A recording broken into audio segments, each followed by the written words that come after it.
Hey guys, what's up? I'm Erin and welcome back to the channel. One of the biggest questions people have to figure out when it comes to spending in retirement is how much can I safely spend? And it's a fine line. You don't want to be overly frugal and put too many restrictions on your life, but you certainly don't want to be on the other end of the spectrum and spend excessively and end up running out of money. So, what to do? Well, just as importantly as it is to have a strategy for building wealth during your working years for that eventual time when you step away from the workforce, it's equally important to have a solid strategy to preserve your wealth, and that comes with a solid withdrawal strategy as well. And with most things in finance, you probably just don't want to wing it. It's probably better to have a solid plan. When looking at a withdrawal strategy, you want it to accomplish two main goals. One, have enough money to support the lifestyle you want, and two, ensure that your money will last the length of your retirement, including any money you plan to leave to your heirs. So basically, you want to have money for now and money for later. And while no spending plan or withdrawal strategy is absolutely perfect, there are some traditional ones worth considering because a good rule of thumb can serve as a good baseline when it comes to building your own personalized spending plan off of. Far and away, I feel like the most popular retirement withdrawal strategy that's talked about is the dollar plus inflation strategy, most commonly referred to as the 4% rule. I myself have made a handful of videos on this topic because it's so popular, but it's important to remember that popular doesn't mean perfect. No withdrawal strategy is absolutely perfect. They all have their pros and cons. It's about finding the guideline that works best for you, but not being afraid to tweak it and personalize it to you. I'm all about personalization in the personal finance space. So how this rule generally works is that you take 4% or whatever percentage of your portfolio you're comfortable withdrawing in your first year of retirement. And that sort of locks in your withdrawal because after that, in each subsequent year, you only adjust by the amount of inflation that happened in the prior year. So this intent is to keep your spending power constant. If we want to take a moment to see how inflation is factored in, you simply take your withdrawal amount from the previous year, multiply it by the amount of inflation from the previous year, and that gives you your new withdrawal for the year. And then repeat this process each subsequent year. The whole premise behind this withdrawal strategy is that your annual expenses are fairly constant from year to year. So you're simply trying to cover your annual expenses while also making sure your portfolio lasts the full duration of your retirement. Now, the 4% rule assumes that you have a portfolio that is at least 60% equities, 40% bonds. And the whole idea behind it is that if you get a little bit too aggressive with equities or too conservative with bonds, portfolios start to have higher failure rates. So they want to see at least equities at 60%, potentially even a little bit higher. Assuming you have equities at 60% and bonds at 40%, using a 4% annual withdrawal rate adjusting for inflation over a 30-year retirement, this withdrawal strategy has a 99% plus success rate. That is a really great success rate. It's probably worth mentioning that the success of a portfolio is measured by if you're able to successfully make your annual withdrawal. It does not mean that the portfolio is increasing in value over time or that the portfolio is maintaining a stable value. It simply refers to you being able to make your annual withdrawal. That's all it means. Now, who this withdrawal strategy might be best for are those who need a steady level of spending from year to year. It is worth considering that this withdrawal strategy completely ignores market conditions. The market could be getting hit incredibly hard during a recession, or it could be hitting all-time record highs. It doesn't really matter when it comes to your spending, or it doesn't really matter in terms of your withdrawal. You withdraw the same amount adjusted for inflation on an annual basis.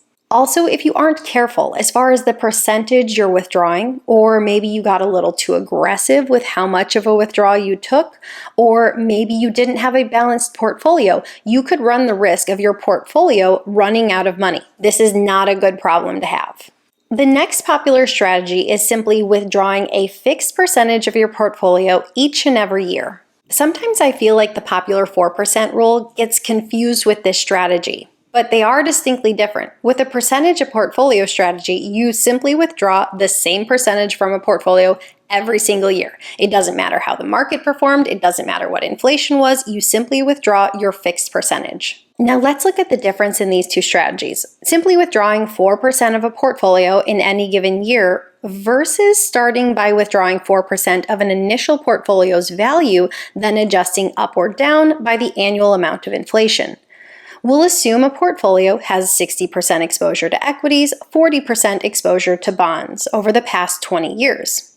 In each withdrawal strategy, the initial first year is a $40,000 withdrawal on a $1 million portfolio. Following a strict percentage of portfolio strategy, in year 5, the withdrawal is nearly $49,000. In year 10, it's nearly $44,000. In year 15, $55,000, and in year 20, about $73,000. And worth noting, the following year, in 2023, the withdrawal would drop to nearly $60,000 following a rough 2022. So as you can see, there's a lot of variability in the withdrawal based on market performance. But if we were to look at the withdrawal plus inflation strategy, it'd look a little bit more like this. The first year is still $40,000. 5 years in, the withdrawal is $44,000. 10 years in, it's about $49,000. 15 years in, it's about $54,000, and 20 years in, it's $59,000. Then we look at that final year of 2023, regardless of how the market performed in 2022, the withdrawal still increased by the rate of inflation, so the withdrawal is nearly $62,000. So there's definitely a difference between these withdrawal strategies, and it's worth keeping in mind that if you go strictly with a percentage of portfolio, your annual spending is going to be completely dictated by the market performance. If the market is having an incredibly bad year, this could lead to you having a gap between what your spending needs are and how much you're able to withdraw. On the other hand, if the market is having a very robust year, you are able to take out a greater amount because it's strictly based on a percentage of the portfolio. You also have a fairly high degree of confidence that you're not going to deplete this portfolio strictly because you're taking out a set percentage every single year.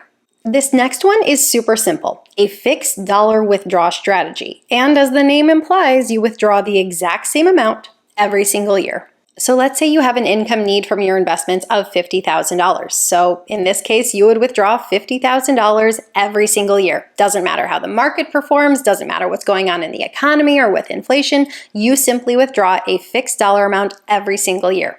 On the one hand, this can be something that's very easy to do. You don't have to do any sort of calculation. You have a very reliable stream of income. It's the set amount every single year. Of course, the big X factor here is that you're not considering your portfolio's overall balance. You're not considering at all what is happening in the economy or with the market or with inflation. And there's a big difference between withdrawing $50,000 in year 1 of retirement versus withdrawing $50,000 in year 20 of retirement. For instance, according to the Bureau of Labor Statistics, $50,000 in 2004 is the equivalent of $85,000 today. So that could become a real problem. Also, you have to consider if you don't have a robust enough portfolio to simply withdraw a set amount every single year. If you have a portfolio that's, say, $250,000 in investments and you're attempting to withdraw $50,000 a year, there's a good chance that portfolio is not going to last. On the other hand, let's say you have a very robust portfolio, and let's say you have multiple income streams, pension, Social Security, and maybe you don't have that much of a need to withdraw that much from your investments. Say between all of your income sources, you only have a gap of, say, $20,000 in your spending. So if you have a multi-million-dollar portfolio, why apply something like the rule of 4% and take out more than you need? Why not leave what you don't need invested and just withdraw your set amount, say $20,000 in this example? And a more realistic approach to this one might not be having a set dollar amount every single year, but maybe taking out the dollar amount you need every single year, but maybe it's not based off a percentage, and maybe you're willing to fluctuate with this amount every single year. And finally, we have the bucket withdrawal strategy. Your money is sorted into a short-term bucket and an intermediate-term bucket and a long-term bucket. The short-term bucket would be money you need in the relatively near future, money you need to live on in, say, the next 1 to 3 years. So this would be money that you would keep in cash or cash-like equivalents, so it had a stable value over this short time duration and it was easily accessible. The intermediate term bucket would be money that you would need in, say, the next 3 to 7 years, or maybe even all the way up to the 10-year mark. And this would be invested in a more stable manner.